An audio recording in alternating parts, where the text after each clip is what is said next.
আপনারা সবাই জানেন যে টাইমস 24-এর যে সাংবাদিক সুদীপ আচার্যের উপর গতকাল রাতে ব্রুটালি অ্যাটাক করা হয়েছে।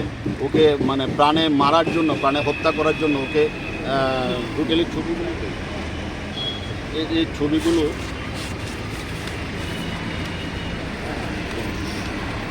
এই ছবিগুলো দেখেন, আপনারা দেখেন, এই ছবিগুলো দেখেন কীভাবে ওকে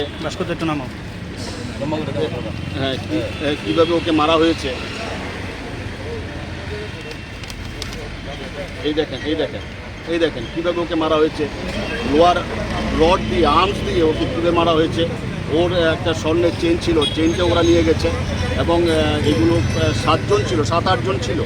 তো আমাদের মনে হয় আরও ছিল সংখ্যায়, ওরা পালিয়ে গেছে। তো আমাদের দাবি যেটা, সেটা আমরা আজকে থানায় এসেছি সবাই মিলে, আমতলী থানাতে, যেহেতু ঘটনাটা আমতলী থানা এলাকায় হয়েছে। তো আমাদের একটাই দাবি যে এসপিকে এখানে আসতে হবে, ঘটনাস্থলে আসতে হবে।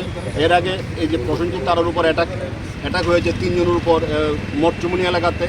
তারপরে মনে হয় 2 মাসের মধ্যে আবার হয়েছে সাংবাদিকের উপর। তাহলে কি শহরে কি সাংবাদিকরা কাজ করতে পারবে না?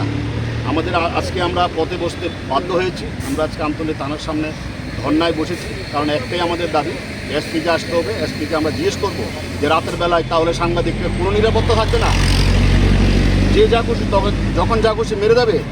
এইটারই আমাদের একটাই দাবি যে এসপিকে আসতে হবে। আমরা থানাকে জানিয়েছি, আমি নিজে ডিজিপি সাহেবের সাথে কথা বলেছি ফোনে, এবং ডিজিপি সাহেবও আমাদের আশ্বস্ত করেছেন।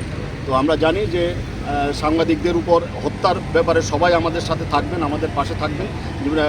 আহত করার ব্যাপারে যেভাবে ব্রুটালি মেরেছি সাংবাদিকদের, এর আগেও 2 জন সাংবাদিককে হত্যা করা হয়েছে এই রাজ্যে। তো আমরা চাই না এই ধরনের ঘটনার আবার পুনরাবৃত্তি ঘটুক, কিন্তু যেভাবে একের পর এক সাংবাদিকরা আক্রান্ত হচ্ছে, কিছুদিন আগে খোয়াইয়ে আমাদের আশিস চক্রবর্তীর উপর হামলা করা হয়েছে, ব্রুটালি হামলা করা হয়েছে, ওর নাক ফাক সব ফেটে গেছে। এইগুলোর প্রতিবাদে আজকে আমরা সব মিলিয়ে আমরা এখানে বসেছি। আমাদের দাবি এসপি আসলে আমরা এসপির সাথে কথা বলবো, তারপর আমরা প্রয়োজনীয় সিদ্ধান্ত নেব।